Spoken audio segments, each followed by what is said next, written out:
Katie Cooper, and I'm with the Greater Louisville Education Cooperative. Thank you. Renee, thank you for being here. No problem. I'm happy to be here. It's Renee Hibbert, and I'm from Southeast South Central Educational Cooperative. Very good. And also Cheryl. Welcome, Cheryl. Hi, and I am Cheryl Mathis, and I'm from Kentucky Valley Educational Cooperative.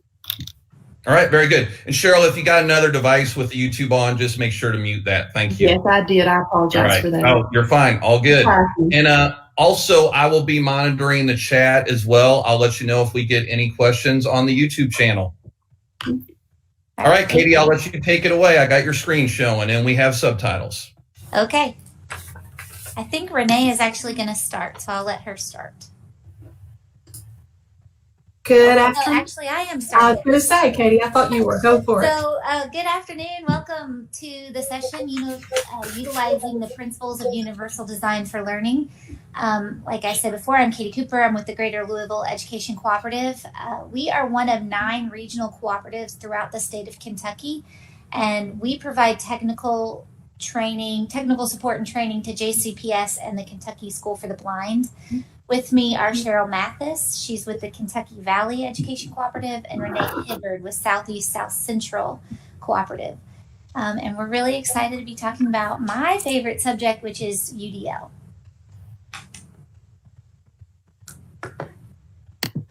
So this webinar was originally developed by a task group from the Kentucky Special Ed Cooperatives, and you can see everybody represented on their Bitmoji here. That's some great Bitmoji work. I especially like the pug. Took a little editing. Yeah, you're going to see it throughout, so we're really okay. Oh, good. Okay, I'm here for the ride. Okay, the cartoon that you're going to see on your screen in just a second demonstrates the problems that we face in schools today. Many of our students are expected to learn, perform, and be measured by the same standards. However, they come to us with varying skills, talents, and challenges. As you see, despite the research stated at the top of the page, these animals are all being asked to perform the same task of climbing a tree. Some animals, such as the monkey, will excel at this task, while it may be difficult for other animals and may not be possible at all for some, like the goldfish.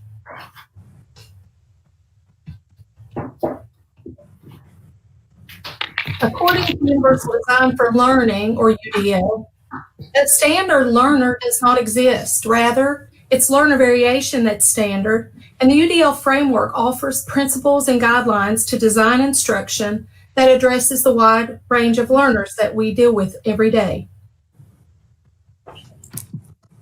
Universal Design for Learning is a research-based set of principles that got to guide the design of learning environments that are accessible and effective for all. UDL provides a framework to level the playing field for all students by minimizing barriers and maximizing learning for all students. UDL first appeared in education in the 1990s with foundations in neuroscience and universal design.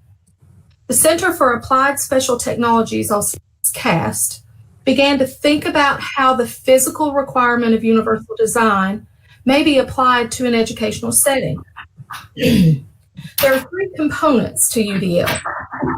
Multiple means of engagement. This is how we motivate learners and stimulate interest in a lesson.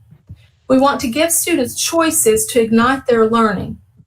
An example of varying the student engagement might be to allow the student to use a form to take a pretest instead of the traditional paper and pencil method, or possibly show a video on a specific topic to build in prior knowledge. Multiple means of representation is the second component, or how we present learning materials to the students. A good example of this is presenting text in print, digital, and audio formats and allow students to choose which version they wish to utilize.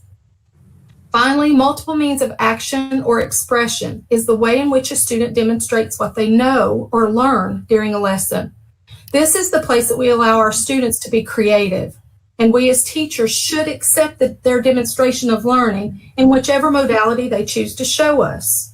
An example of offering options for students' expression may be to allow students to create a graphic dictionary to increase vocabulary skills, or to possibly record themselves while they read.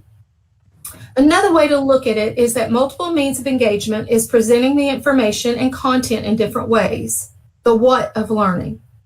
Multiple means of representation is providing information in multimedia formats, along with varied supports, such as including graphics or highlights to support critical features, the why of learning. And multiple means of action or expression is differentiating the ways that students can express what they know or the how of learning. One of the best resources for information on UDL is the Center for Applied Special Technologies, also known as CAST. We provide a link to their website along with a QR code for those that might want to visit this site. CAST is an educational research and development organization that's based out of Harvard University that's working to promote universal design for learning. CAST explains that UDL embeds strategies into the curriculum during the planning process so that all students can access a variety of learning solutions. UDL also provides a blueprint for creating flexible goals, methods, and materials, and assessments that accommodate learning differences. Universal design for learning is actually the use of instructional technology by planning to ensure that all learners have their needs met. Since UDL is very reliant on technology and it affects access to the curriculum for students with disabilities, many people confuse UDL and assistive technology. In reality, AT and UDL are two sides of the same coin. They're both intended to allow students to access the curriculum to a greater extent. But UDL is a top-down strategy, meaning that it's designed to reach down from the curriculum to the learner, while AT is more of a bottom-up strategy in that it is applied to a specific situation in which a student might have barriers in accessing the curriculum. David Rose from CAST says, UDL is really a merging of general education and special education, a sharing of responsibility, resources, and ownership. It gets away from the their kids, our kids divide between general ed and special ed. Assistive technology consists of tools and strategies that are used to assist students in developing and participating in meaningful academics, social relationships, and employment activities. It can range from low-tech, such as unaided communication systems and sign language, to high-tech, such as computers with switch interfaces. Assistive technology can be anything at all that helps an individual student perform a task that would be difficult for them otherwise due to any impairment. Instructional technology can be any form of technology if they're used to instruct or engage students in learning, or for students to express what they've learned. In the image at the top right, this student needs additional means to input information into her computer to give her access to the curriculum, while another student may use a computer to simply complete an assignment. This is an example demonstrates how two students can access the same instructional technology, but one student may need assistive technology to provide access. A computer can be considered both instructional technology and assistive technology, depending on the individual need of the student. But in this example, the computer is IT, and the AT is the switch used to access the computer. We've been talking about UDL in reference to education, but there's another UDL that came first and actually was the inspiration for universal design for learning. It's the architectural theme of universal design for living. Because of our aging baby boomers, along with all the medical advances which allow individuals with disabilities to be healthier and live longer, the need for accessible physical structures has become more important over the last 80 years. This has created a problem for architects who struggle with methods of retrofitting buildings and public structures to make them accessible to the growing population of aging Americans with disabilities. The picture on this slide shows a building with a retro ramp to allow individuals with mobility impairments to gain access. As you can see, it had to be really long with at least 2 cutbacks.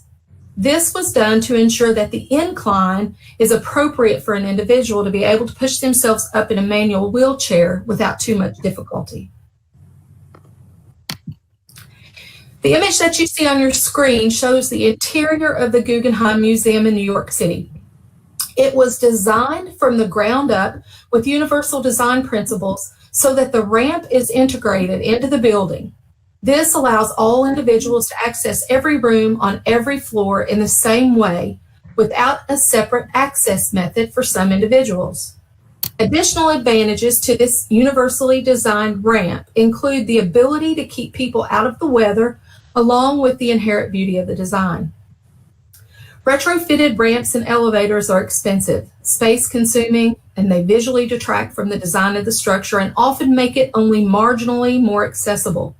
In contrast, when structures are designed and built with accessibility in mind, the result can be visually appealing and often will be utilized by the entire population.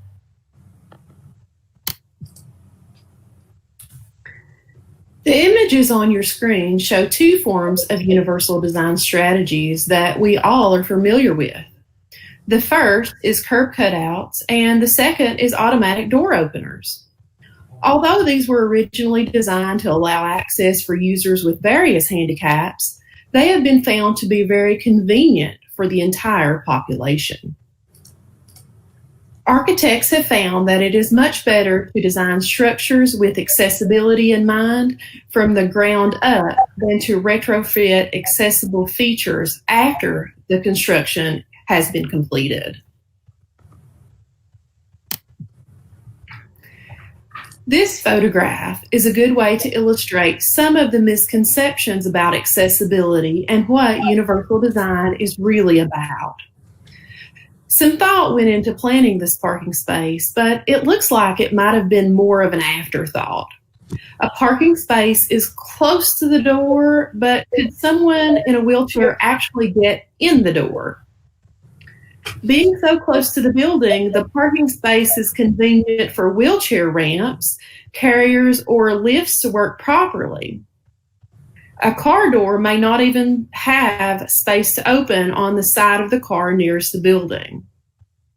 There is really no way for anyone in a walker or wheelchair to get up that stairway. And then once the individual gets to the top of the stairway, there is a stoop in front of the door. Finally, after all those obstacles, the individual would have to find a way to get the building door open and hold it while they get their mobility device over the stoop and into the building. UDL would require that both the parking space and building access be designed with every possible user in mind. So in this case, just placing that handicap label on the parking spot didn't really make it accessible at all. Universal design was not considered here. So in education, we often try to provide content to our students without considering how they might access this content. For many years, the primary source of all educational content has been the printed textbook. But textbooks present specific barriers to many of our students. As you can see from the images on this slide, simply providing the text in a digital format allows us to transform the text in a variety of ways so that students with specific learning preferences or requirements can gain access to that content.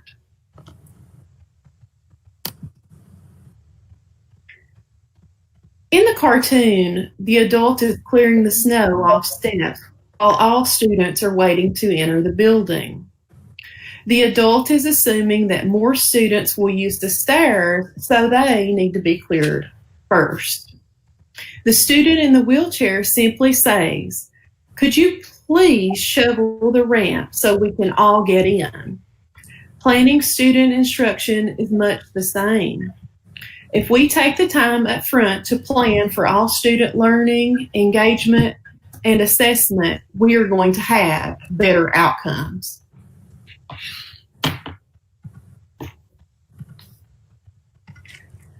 Much has been made of the difference between equity and equality. While the same, equity means making sure every student has the support they need to be successful. Equity in education requires putting systems in place to ensure that every child has an equal chance for success. Accessibility is defined by the Office of Civil Rights at the U.S. Department of Education as meaning when a person with a disability is afforded the opportunity to acquire the same information, engage in the same interactions, and enjoy the same services as a person without a disability in an equally integrated and equally effective manner with substantially equivalent ease of use. Key phrases here are equally integrated, equally effective, and substantially equivalent ease of use. Planning is an essential step to ensuring that equality, equity, and accessibility is available for all students. The steps that you see on the screen are the typical first steps of implementation of UDL.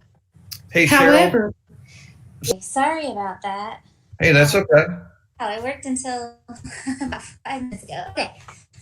So the pictures on this screen are showing multiple means of representation. So the same vocabulary being represented. And as you can see from the pictures, each vocabulary word has an object, a 3D model, and then a picture or a printed word. Based on the student's needs, they can use any of these objects to understand the vocabulary. Here are some examples of differentiation of a task within a UDL lesson. The purpose of this activity is for students to sort themselves into houses based on the Harry Potter book series. The first video shows an example of a spinner made with Makey Makey. I think it'll probably play. And a 3D printed sorting hat. So basically the student hat, it sorts them into a house from the Harry Potter series. Oh, that is awesome. Sorting hat. It works. Love sorting, it. Right. Second, the one that is right here is there are pictures that correspond with the house names and then pictures of each of the house. And those students would be able to pull that off. That's actually like a Padfolio that we use to make a visual support. The other examples are using questions and answers that students would do. And so one of the things that we like to say about this one is we know that students would be probably pretty drawn to this sorting hat with the spinner. And so we would let them use it because why not? They can use it. But the teacher can actually make the choice to try to challenge the student to a more difficult task. So I think that's an important part of UDL is building in that choice, but then also recognizing that sometimes it can be fun. So this slide, we're going to talk about the substitution, augmentation, modification, and redefinition of the SAMR model. And it is a model for integrating technology into lessons. This graphic provides a nice explanation for how the components of SAMR. So think about SAMR like going to Starbucks, which is something we would all like to be doing right now, I'm sure. In the first picture, we can see substitution. I can make a cup of coffee at home, or I can buy it at Starbucks. While there might be differences in the coffee, a cup of coffee is a cup of coffee. Substituting a digital text of Shakespeare's Hamlet for a print version doesn't really change how that text reads or how that text is read, but it does change how we can access it. Under augmentation, you see a latte. A latte is different from plain coffee. We've added something that changes it. Similarly, if we provided an audio version to that Hamlet, in addition to the digital or printed text, it adds a different function. Now the student has a student with visual impairment or fluency issue can access that text in a different way. But maybe some students just want to hear it because Shakespeare can be difficult. Next, we have modification. So going back to our Starbucks example, caramel macchiato tastes very different from a plain cup of coffee. Likewise, when we use modification in the classroom, we're making significant changes to what we're presenting in the materials. So Using our Hamlet example, what if we provide a video of a performance of the play? This allows the student to hear the text and it being acted out. And then finally, redefinition is using technology to completely change the activity. If you've ever had a pumpkin spice latte, you know it is from a plain cup of coffee. Some would argue it's not even the same thing. Katie, that helped explain the SAMR model very well. It also made me really miss Starbucks. I know. I miss Starbucks too. And one thing my team always talks about is you don't need to be drinking or serving or presenting the pumpkin spice every time. It's like a pool. Sometimes you're in the shallow end, sometimes you're in the deep end. So there's movement through that. Right. It's like you're reading my notes, actually. Oh, sorry. Okay. What I was going to say is there's actually a VR version of Hamlet, and students can actually walk through the Hamlet story being told and talk to characters. And the point is that you just made is that SAMR is not a hierarchy. It's not one method is better than another. Some people like plain coffee, and pumpkin spice latte is too much for other people, and it's not good for you all the time either. And I know we wasted a little bit of time going through and the technical difficulties, so I'll try to hurry up. You're doing fine. Okay, the next is how can UDL and SAMR work together? So if you're thinking about scaffolding lessons and building in technology, we can look at this model for how to include SAMR into UDL. So if you look at this graphic, you can see that under multiple means of engagement, we have each area of SAMR represented. And that's because when we're engaging our students, we want to make sure that they're all coming into the lesson, that they're interested in what's happening, and that we're representing things in different kinds of ways that we're trying to engage them. In the second one, representation, you can see that substitution takes a bigger role. And that's because we want lots of different ways for our students to access materials. And then finally, in the third one, for redefinition, redefinition takes a bigger role. And that's because we want our students to bring us all different kinds of ways to show their learning. And it's important to note here that teachers must be willing to accept the creative output of a student as proof of their learning. We don't want to ask them to create something unique only to follow up with some kind of generic assessment for them. This is an example of strategies and technology that can be used to integrate UDL and SAMR. And if you scan the QR code on the screen, there's actually a link to the whole document. Next, we have, this is just a graphic organizer for how you could plan for UDL and thinking about SAMR. And so for this student, Robert, he really likes the outdoors and wildlife and hunting. And his teacher has created a reading plan for him. And you can see that the graphic organizer, the teacher has possible ways to engage Robert with varying levels of technology, multiple ways to represent information for him, and then also ways to show his learning. So this is one of my favorite things that I read about, and that is that within the context of UDL, there's often a need to balance the requirements of lessons or a standard with the need to provide students with choices. So one author suggests that teachers should look at UDL like a taco bar rather than a smorgasbord. So telling students to pick what they need from a buffet of classroom activities may not be a nutritious diet of learning, but having a choice about their learning is empowering. So rather, we're thinking about it like a build your own taco model. So if you think about that, each student would need to include certain components into their final project, but they would be able to choose from a variety of options. So in the taco bar analogy, if you're doing research writing, they have to choose the shell. On a taco bar, they would have crunchy, soft flour, wheat, or corn tortillas. For research writing assignment, they would choose a format for presenting their research, a written paper, a slideshow, collage, a 3D model, or you can do a video explaining what you learned.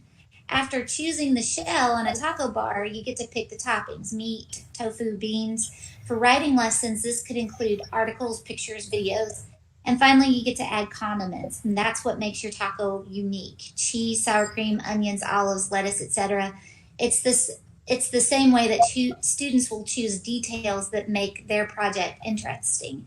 Now the students met the requirements of the research writing activity, but they've been allowed to demonstrate a deeper learning through freedom of choice. All right. So by utilizing the principles of UDL and combining instructional technology along with high quality instruction, we can provide students with highly effective learning environment.